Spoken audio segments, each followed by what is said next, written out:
मैं बलजिंदर कौर नागरिक एकेडमी में आपका स्वागत करती हूँ। मुंशी प्रेमचंद का जीवन परिचय तथा सार पढ़ने के पश्चात आज हम नमक का दरोगा पाठ के प्रश्न अभ्यास इस प्रकार से करेंगे। प्रश्न है पहला कि कहानी का कौन सा पात्र आपको सर्वाधिक प्रभावित करता है और क्यों। तो जितने पात्र आए हैं देखिए उनके बारे में आपको जानकारी होनी चाहिए। और यहाँ पर आपके मुख्य पात्र पहले भी बताए गए हैं सार में कि पात्र दो जो है महत्वपूर्ण है और वंशीधर है और आलोपीदीन है। तो आपको इसका सर्वाधिक पात्र जो है जिसके ऊपर कहानी पूरी तरह से आधारित है, तो कहानी का मुख्य पात्र दरोगा वंशीधर हमें सर्वाधिक प्रभावित करता है, जो अत्यंत ईमानदार, आज्ञाकारी, कर्मशील तथा गुणों से युक्त दरोगा है। एक ऐसे भ्रष्ट समाज में रहता है जहां उसके पिता भी उसे बेईमानी की सीख देते हैं। दूसरा पात्र देखिए कहानी का है जिसके इर्द गिर्द कहानी घूमती है और वह पात्र है आपका आलोपीदीन। आलोपीदीन अत्यंत ही बेईमान है जो पंडित जी को खरीदना चाहता है परंतु वह उन्हें खरीदने में असफल होता है क्योंकि वह बहुत ही ईमानदार है और अपनी पहुंच से पंडित जी की नौकरी छुड़वा देते हैं। दरोगा वंशीधर अपनी ईमानदारी पर डटे रहते हैं। उनकी ईमानदारी के सामने आलोपीदीन को भी झुकना पड़ जाता है।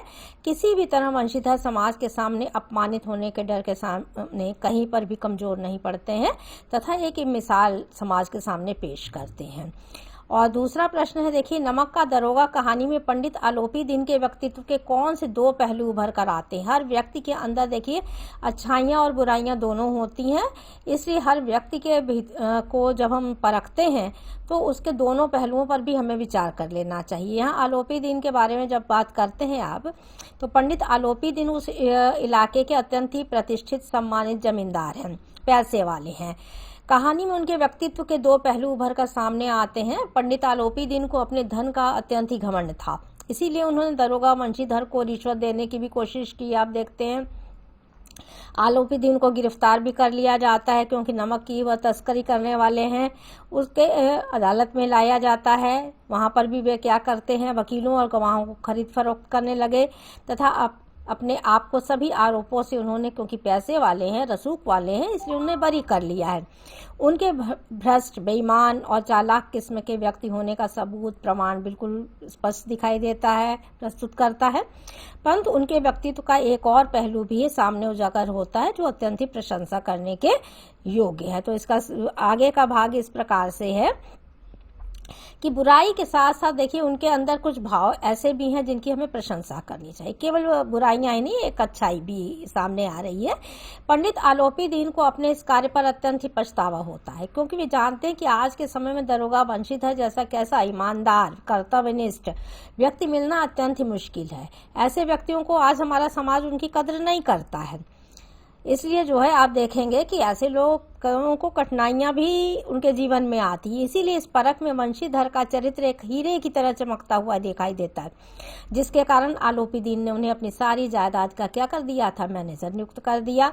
उन्होंने अपने चरित्र की कमियों को अच्छाई के ढांचे में ढालकर अपने दयालुपन, अपनी कर्तव्य निष्ठा को दर्शाने का प्रयास किया है तथा पश्चाताप किया है क्योंकि उन्हें बाद में इस बात की बहुत ही गिला उनके मन में आ गया कि मैंने जो गलती की है उसको मैं कैसे सुधार सकता हूं। तो एक अच्छा चरित्र भी उनका सामने बाद में आया है। नंबर 3 है, कहानी के लगभग सभी पात्र समाज की किसी न किसी सच्चाई को उजागर करते हैं। निम्नलिखित पात्रों के संदर्भ में पाठ से उस अंश को उद्धृत करते हुए बताइए कि यह समाज की किस सच्चाई को उजागर करते हैं। तो हर जो है व्यक्ति के उसमें जो पात्र दिए गए हैं वो किस किस तरह के। तो पहला पात्र पूछ लिया गया है, क नंबर देखिए लिखा हुआ कि वृद्ध मुंशी। तो वृद्ध मुंशी निम्न वर्ग का नेतृत्व करने वाला दिखाया गया है, जो पैसे वाले नहीं है, धनी नहीं है, अत्यंत साधारण है, किंतु वे जानते हैं कि धन के बिना इस संसार में जीना संभव नहीं है। धन की इच्छा उन्होंने अपने बेटे की भी गलत दिशा शिक्षा देने में उन्होंने कहीं रोका नहीं है। उन्हें ऐसा लगता है कि पुत्र ऐसे सरकारी ओहदे पर है जहां पर क्या कर सकते हैं, वो धन कमा सकते हैं। वंशीधर को की तरफ इशारा किया गया है कि अगर नौकरी अगर सरकारी मिली है तो धन कमा सकते हैं, तो वहां कमा ले। तो वृद्ध मुंशी कहा गया है उनके पिता के लिए। उसके बाद देखिए दूसरा दिखाया गया है कि वकील। वकील अपनी अपनी देखिए जिम्मेदारियों को समझते हैं, उन्हें मात्र धन ही महत्वपूर्ण लगता है।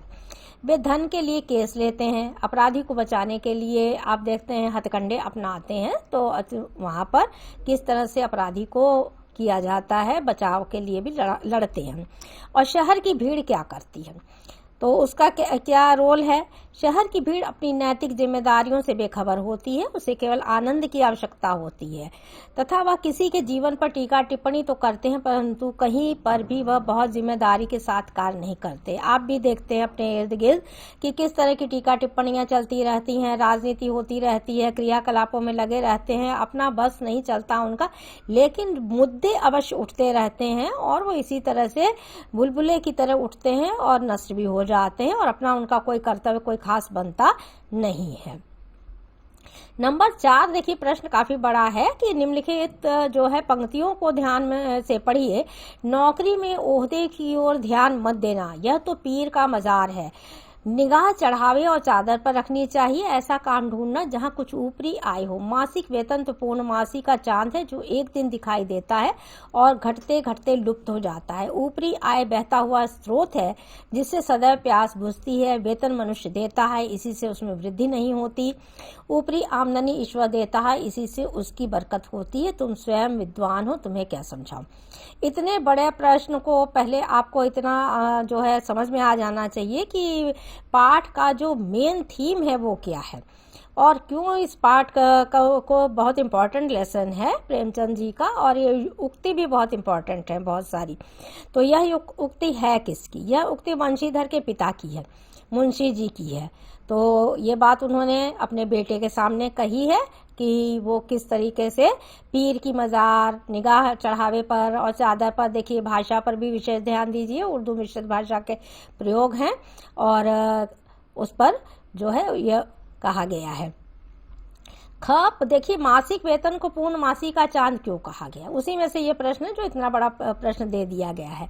जिस प्रकार से पूर्णमासी में चांद पूर्ण चमकीला दिखाई देता है, पूर्णिमा को आप देखते हैं, उसकी आभा दुगनी हो जाती है, सौंदर्य बढ़ जाता है, चमक बढ़ जाती है। वैसे ही वेतन एक महीने में एक बार मिलता है, जिस दिन वेतन मिलता है किसी को, साधारण आदमी को, उसके चेहरे की चमक दुगनी हो जाती है।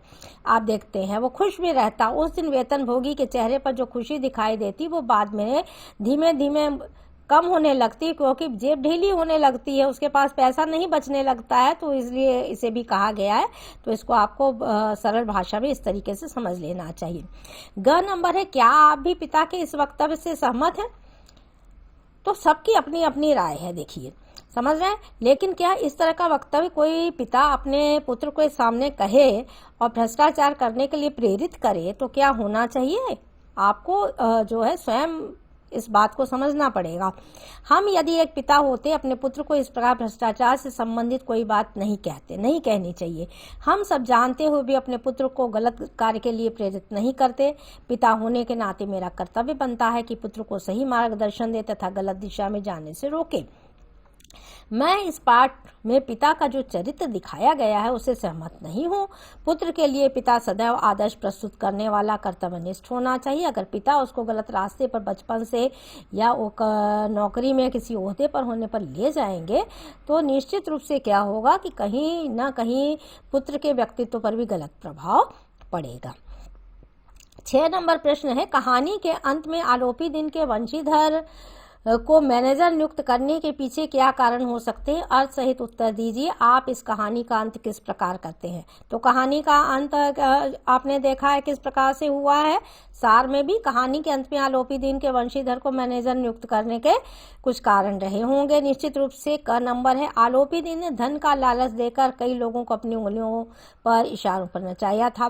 पैसे में ताकत है, परंतु वंशीधर के चरित्र की दृढ़ता ने उन्हें हरा दिया है। कहानी में हार और जीत किसकी होनी चाहिए ये आपको साफ पता चल रहा है। सच्चाई की जीत ही जो होती है वो सबसे बड़ी जीत होती है। और आलोपी दिन की राय की क्या हो गई है, बदल गई बाद में।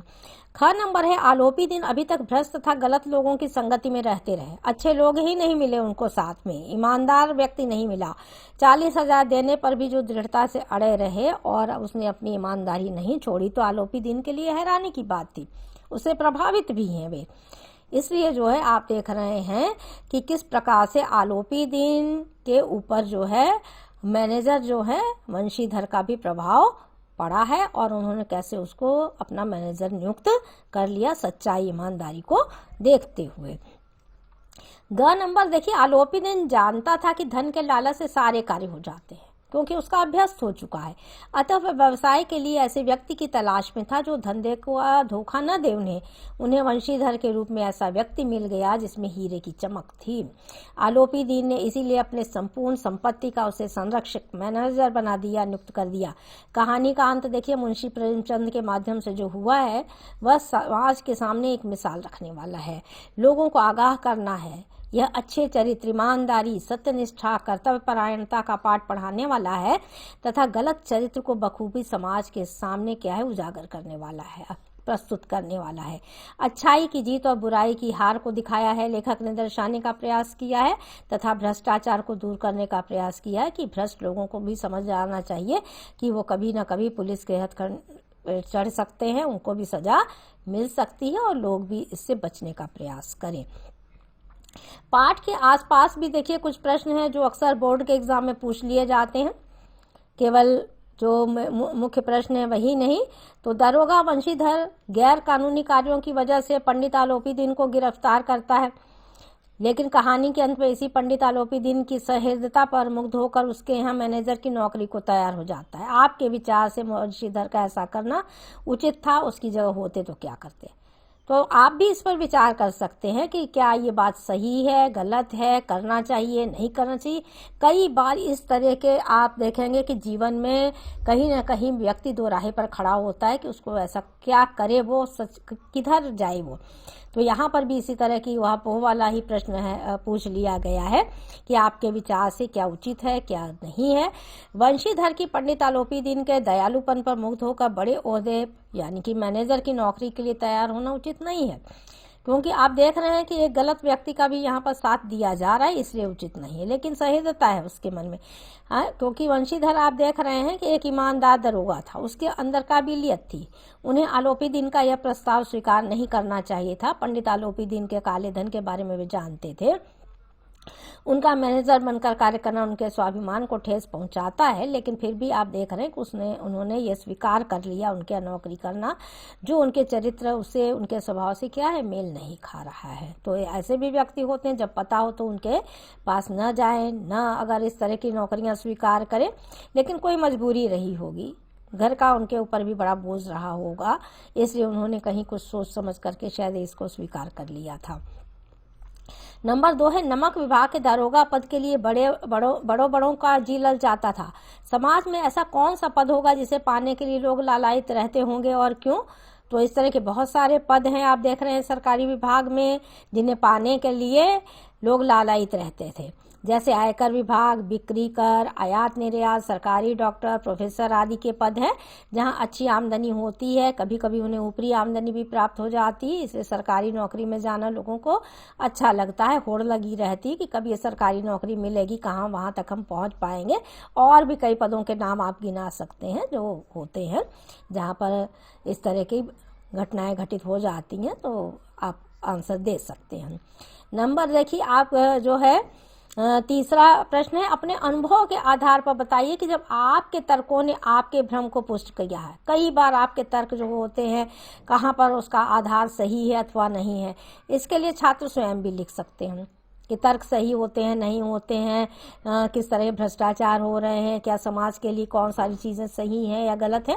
तो समाज के ऊंचे तबके के बुद्धिजीवी कहे जाने वाले लोगों को देखकर लगता था कि वह बड़े पदों पर ईमानदारी के साथ ही कार्य करते हैं, परंतु उनकी बड़ी बड़ी बातों को सुनकर मुझे भ्रम होता था कि वह जैसा बोलते हैं शायद वैसा भी करते हैं। एक बार मैंने अपने ऐसे ही करीबी मित्र का, जो समाज की भलाई तथा भ्रष्टाचार मुक्त समाज की बात तो करते हैं लेकिन भ्रष्टाचार में लिप्त पाए जाते हैं, तो हमारे भ्रम टूट जाते हैं। इस तरह की चीज़ें आप बता सकते हैं। समाज का वर्ग जो है ऐसा नहीं कि सभी ईमानदार हैं, तो अपने विवेक, बुद्धि, ज्ञान से और तर्क से आपको उत्तर देना आना चाहिए। चौथा पाठ के आसपास वाला ही कि पढ़ना लिखना सब अकारथ गया। अकारथ कहते हैं व्यर्थ जाना। वृद्ध मुंशी जी द्वारा यह बात एक विशेष संदर्भ में कही गई थी। अपने निजी अनुभवों के आधार पर बताइए, जब आपको पढ़ना लिखना व्यर्थ लगा हो तो कब लगा आपको? जब शिक्षा समाप्त होने पर बहुत से लोगों को नौकरी नहीं मिलती है तो दर दर की ठोकरें खाते हैं, तो उनको लगता है कि बेकार में पढ़े तो व्यर्थ हो गया उनके लिए, ऐसा उन्हें लगने लगा।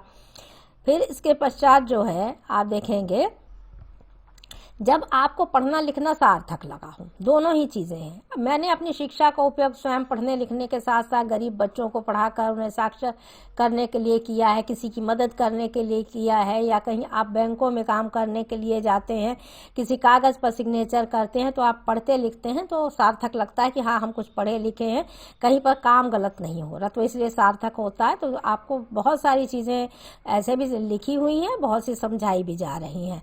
ग नंबर है, पढ़ना लिखना को किस अर्थ में प्रयुक्त किया गया होगा? साक्षरता अथवा शिक्षा, क्या आप इन दोनों को समान मानते हैं? तो दोनों के शब्द कैसे हैं? अलग अलग हैं, तो दोनों में क्यों ऐसी भिन्नता है? पढ़ना लिखना शब्द शिक्षा के अर्थ में प्रयोग किया गया है। शिक्षा और साक्षरता दोनों अलग अलग हैं, जिनका अर्थ भी अलग अलग है।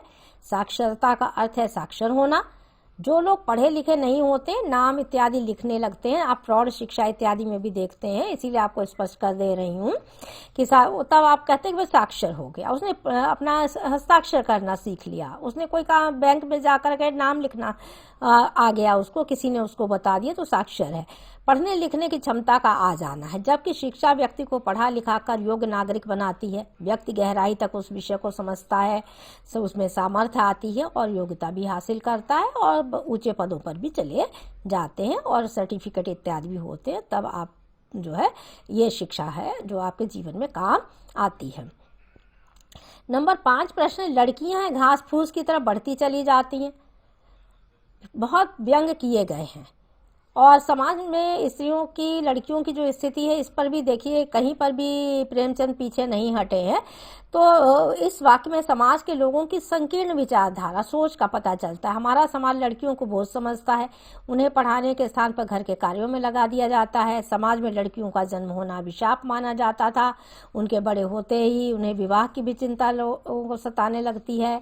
लड़का लड़की में भेदभाव स्पष्ट दिखाई देता है, समानता का भाव कहीं पर भी नहीं रहता है, जो समाज को क्या करता है, कमजोर बनाता है, क्योंकि लड़कियां लड़के एक समान हैं।